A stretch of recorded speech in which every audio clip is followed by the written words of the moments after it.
যে তুই সেটা বোঝাই যাচ্ছে। তোর রক্ত পতিত পাবন পোদ্দারের দোষগুলো বয়ে বেড়াচ্ছে। শোনো, চিৎকার করবি না। আমি হয়েছি আমার মায়ের মতো, আর তুই তুই ওই লোকটার মতো হয়েছিস,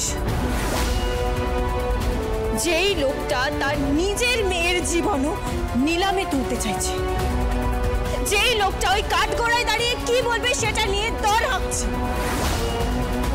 দিদি দিদি দোহাই তো, আমার ঘরটা ভাঙতে দিস না, তোর কাছে হাত জোর করছি। শোনো, তুই ওই ঘরে ঢুকবি না। আমি ওই ঘরে ঢুকবো। তুই ওই ঘরে ঢুকবি না, আমি ওই ঘরে ঢুকবো।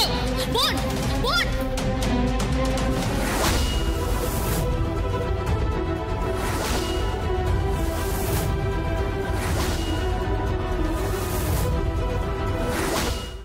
দিদি হয়ে শাসন করার অধিকার তুই হারিয়ে ফেলেছিস। কখনো আর আমার গায়ে হাত তুলবি না এরপর থেকে। তুই যেই মেরুতে আছিস, আমি তার ঠিক উল্টো মেরুতে আছি।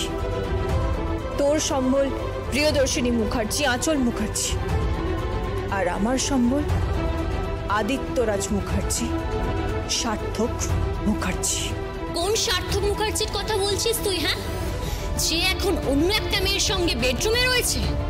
একটা কেন, একটা কেন, হাজারটা মেয়ের সঙ্গে থাকতে পারে, কিন্তু তার মাঝখানে উনি আমারই থাকবেন,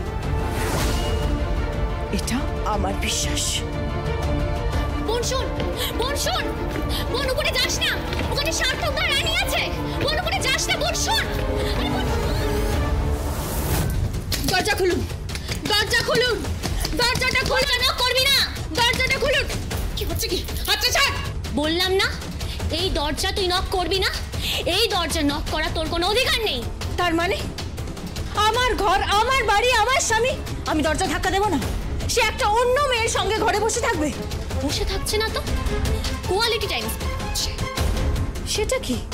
পড়াশোনা তো বললি না। আমাকে দেখ, আমি প্রতিটা দিন পড়াশোনা করছি, নিজে শিখছি, নিজের কোল নলছি, সব পাল্টে ফেলেছি। এদের আদব কায়দা শিখেছি, এদের মতো করে মানুষ হওয়ার চেষ্টা করছি। হ্যাঁ, গিরগিটি রং বদলায়,